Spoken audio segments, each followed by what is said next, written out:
আজকে দুপুরে লাঞ্চ থালিতে বানাচ্ছি শিম ভর্তা আর তার সাথে লাউকির কারি। এটাকে কোফতা কারি বলা হয়ে থাকে। এটা টক দই দিয়ে বানানো হয়। তো প্রথমে শিমগুলো কিন্তু আমি ভালো করে জল দিয়ে ধুয়ে নিয়েছি। এবার শিমের দু প্রান্তই কিন্তু এই যে আঁশটা আছে এইভাবে ছুরির সাহায্যে কেটে কিন্তু ফেলে দেবো। আর এটা কিন্তু যেহেতু একটু বড় মাপের শিম, সেই কারণে ৩ ভাগে কিন্তু ভাগ করে নিচ্ছি। তো এক এক করে প্রত্যেকটা শিমই কিন্তু এইভাবে দু প্রান্তই ফেলে দিয়ে তারপর এরকম ছোট ছোট করে কেটে নিচ্ছি। আর শিমের ভেতরটা একটু চেক করে নেবেন, যেখানে একটু কালো লাগবে সেই শিমগুলো ফেলে দেবেন। আর এখানে দেখুন সমস্ত শিম কাটা হয়ে গেছে। এবার একটা ছোট্ট টিফিন বক্স নিয়েছি। টিফিন বক্সটার মধ্যে সমস্ত শিমগুলো অ্যাড করে দেবো। আর ওপর থেকে ঝালের জন্য দিয়ে দেবো দুটো কাঁচা লঙ্কা। আর তার সাথেই দিয়ে দেবো ৬ থেকে ৭ কোয়া মতন রসুন। এখানে কিন্তু কোনো রকম জল দেবো না। টিফিন কারির ঢাকনাটা ভালো করে আটকে দেবো মুখটা।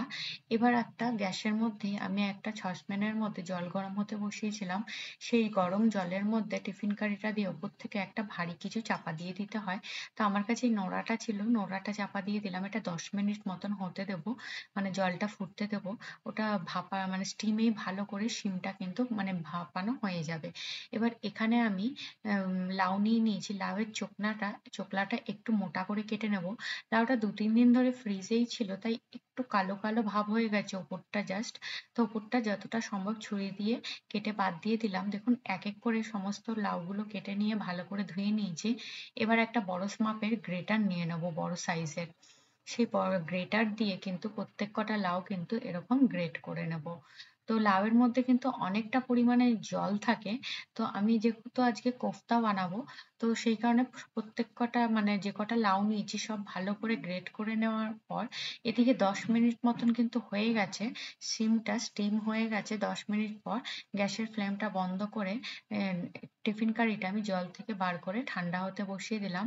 আর এদিকে একটা কাপড় নিয়ে নিয়েছি সুতির। সেই কাপড়ের মধ্যে অর্ধেক লাউটা দিয়ে ভালো করে চিপে যত লাউয়ের মধ্যে অনেকটা পরিমাণ জল থাকে সেই জলটা কিন্তু বার করে দেবো। এটা আপনি হাত দিয়েও করতে পারেন। দুটো হাত মানে একটা হাতের মধ্যে বেশ খানিকটা লাউ নিয়ে আরেকটা হাত দিয়ে চিপে চিপে ভালো করে জলটা ফেলে নিতে পারেন। একটা শুধু ভুল হয়েছে কি, লাউটা যেহেতু ২-৩ দিন ধরে ফ্রিজে ছিল, এটা বানানোর কমসে কম ২-৩ ঘন্টা আগে কিন্তু আমাকে লাউটা ফ্রিজ থেকে বাইরে রাখতে হতো। আমি সঙ্গে সঙ্গেই বার করেছি, সেক্ষেত্রে লাউটা এখন অনেকটাই ঠান্ডা। পরে কিন্তু অনেকটা পরিমাণে আমি তো জলটা যতটা সম্ভব বার করে নিয়েছি, তবে পরে অনেকটা পরিমাণে আরো জল বেরিয়েছিল। তো পেঁয়াজ, এখানে আদা কুচি আর তার সাথে ধনেপাতা কুচি আর কাঁচা লঙ্কা কুচি দিলাম। রসুন কুচি কিন্তু আমি দিইনি। এখানে গোটা জিরা, নুন, হলুদ আর তার সাথে রঙের জন্য একটু কাশ্মীরি লঙ্কার গুঁড়ো দিয়েছি। বাইন্ডিং এর জন্য আমি এখানে বেসনের ব্যবহার করছি। বেসন যদি পরে আরেকটু লাগে তো আরেকটু দিতে হবে। তো পরে মনে হলো আরেকটু বেসনের দরকার আছে, তারপর আরেকটু বেসন দিয়ে দিলাম। তবে খুব বেশি বেসন কিন্তু ইউজ করবেন না, তাতে কিন্তু কোফতা বানানোর পর ভেতরটা কিন্তু শক্ত মতন হয়ে যাবে। তো দেখুন এরকম গোল গোল সাইজের আমি কোফতা বানিয়ে নেব, ঠিক এই সাইজের। এদিকে তেল গরম হতে দিয়েছিলাম। তেল গরম হলে এক এক করে কোফতাগুলো আমি তেলের মধ্যে গরম তেলে দিয়ে দেবো। গ্যাসের ফ্লেমটা কিন্তু আমি প্রথমে তো মিডিয়াম টু হাই রেখেছিলাম, পরে আমি একদম হাই করে দিয়েছি গ্যাসে। আর একটা পাশ হয়ে গেলে না অন্য পাশগুলো উল্টে নেব। এরকম ভাবে লাল লাল করে একদম কোফতাগুলো ভেজে নেব। আপনারা কাশ্মীরি লঙ্কার গুঁড়ো যদি না দেন তাহলে কিন্তু এতটা পরিমাণে লাল হবে না। আমি সেই কারণেই একটু কাশ্মীরি লঙ্কার গুঁড়ো দিয়েছি, তাতে কোফতাগুলো দেখতে বেশ লাল হয়।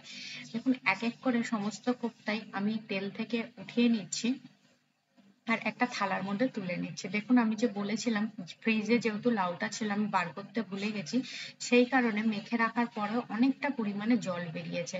তো যাই হোক, আমি আর কোনো বেসন অ্যাড করিনি জলটাকে কমানোর জন্য। আমি যতটা সম্ভব চিপে চিপে তারপর লাউগুলো নিয়ে কোফতাটা বানিয়ে নিচ্ছি। দেখুন কোফতাটা কিন্তু ভেতর থেকে অনেকটা নরম। এক এক করে সবকটা কোফতাই বানিয়ে নিয়েছি। আর বেশ সুন্দরও হয়েছে দেখতে, খেতেও কিন্তু বেশ ভালো হয়েছিল। এবার যে বেঁচে যাওয়া যে জলটা ছিল বেসনের, তার মধ্যেই আমি আধা কাপ মতন টক দই দিয়ে দিয়েছি। এবার ওই জলের মধ্যেই টক দইটা ভালো করে কিন্তু মিশিয়ে নেবো, যাতে কোনো লাম্পস না থাকে। ভালো করে মিশিয়ে নেব। যদি আপনাদের এই জলটা না থাকে তাহলে এর মধ্যে 1 চামচ বেসন দেবে, তার সাথে জল আর দই দিয়ে ভালো করে ঘোলটা কিন্তু ভালো করে গুলে নিতে হবে। এবার কড়াইয়ের মধ্যে তেল দিলাম, তেল গরম হলে জিরা, শুকনো লঙ্কা, তার সাথে অল্প একটু মেথি দানা, জাস্ট 4-5টা দানা, আর তার সাথে কারি পাতা দিয়ে দিলাম। কারি পাতা দিলে গন্ধটা খুব সুন্দর আসে। এবার ঘোলটা যেটা বানিয়েছিলাম সেটা দিয়ে দিলাম, আর গ্যাসের ফ্লেম একদম লো করা, কারণ এর মধ্যে দই আছে, ফেটে যেতে পারে, আর ক্রমাগত এটা নেড়ে চেড়ে যেতে হবে। দেখুন মানে ব্যাটারটা কিন্তু অনেকটা গাঢ় হয়ে গেছে। এবার পাতলা করার জন্য আমি একটু জল দিয়ে দিলাম, জল দিয়ে একটু পাতলা করে নিলাম, আর গ্যাসের ফ্লেমটা কিন্তু লো করে দিয়েছি। দইটা একটু টেস্ট করে দেখলাম অত একটা টক না, তাই এখানে দিলাম আমচুর পাউডার, তার সাথেই দিয়ে দিলাম ধনে গুঁড়ো। আমি প্রথমে কাঁচা লঙ্কা দিতে ভুলে গেছি, তাই এখানে ঝালের জন্য লঙ্কার গুঁড়ো দিয়ে দিলাম। এবার এটা হতে দেবো। কারি কিন্তু যতটা ফুটবে এর স্বাদ কিন্তু ততটাই ভালো আসবে। তো ওখানে একদম লো ফ্লেম করে দিয়েছি, লো ফ্লেমে কারিটা ফুটতে দিচ্ছি। আর এখানে যেই শিমগুলো আমি স্টিম করে নিয়েছি এর মধ্যে সব অর্ধেকটা দিয়ে দেবো, তার সাথে দিয়ে দেবো নুন আর হলুদ। এটা ভালো করে একটা পেস্ট বানিয়ে নেবো, যেহেতু পুরোটা মিক্সি মেশিনের মানে মিক্সিং জারের মধ্যে আসবে না। অর্ধেকটা ভালো করে পেস্ট করে নিয়ে তারপর বাকি অর্ধেক শিমটা এর মধ্যে দিয়ে দিলাম। এখানে কিন্তু কোনো রকম জলের তেমন একটা ব্যবহার হয়নি। এখানে দেখুন কারিটা কিন্তু একদম তৈরি হয়ে গেছে। এবার এক এক করে লাউয়ের যে কোফতাগুলো বানিয়ে রেখেছিলাম সেটা এই কারির মধ্যে দিয়ে দিলাম। এটা ঢাকা দিয়ে 2 মিনিট মতন জাস্ট হতে দেবো। এখানে একটা তড়কা দিয়ে দেবো, তার ফলে টেস্ট আরো ভালো আসবে। ঘি দিলাম, ঘিয়ের মধ্যে রসুন কুচি দিলাম, রসুন কুচিটা হালকা একটু ভেজে নিয়ে ওপর থেকে গ্যাসের ফ্লেমটা বন্ধ করে দেওয়ার পর তারপর কাশ্মীরি লঙ্কার গুঁড়ো দিতে হবে, নয়তো কিন্তু লঙ্কার গুঁড়ো হট করে গরম ঘিতে পড়লে কিন্তু জ্বলে যাবে, তাতে কিন্তু একদম কালো হয়ে যাবে। এবার তড়কাটা ওই কারির মধ্যে দিয়ে ঢাকনা দিয়ে ওটা বন্ধ করে রেখে দিলাম। এদিকে একটা কড়াইয়ের মধ্যে সর্ষের তেল দিয়ে তেল গরম হলে কালো জিরা, পেঁয়াজ কুচি দিয়ে দিলাম, তার সাথে 2 কোয়া রসুন কুচিয়ে দিয়ে দিলাম। এটা পেঁয়াজটা বাদামি রং হওয়া পর্যন্ত একটু ভেজে নেব। বাদামি রং মতন হয়ে গেলে পেঁয়াজটা ঠিক এই রকম টাইপের হয়ে আসলে এখানে শিমের যে পেস্টটা বানিয়ে রেখেছিলাম সেটা দিয়ে দিলাম, আর এটা সবকিছুর সাথে ভালো করে মিশিয়ে দেবো।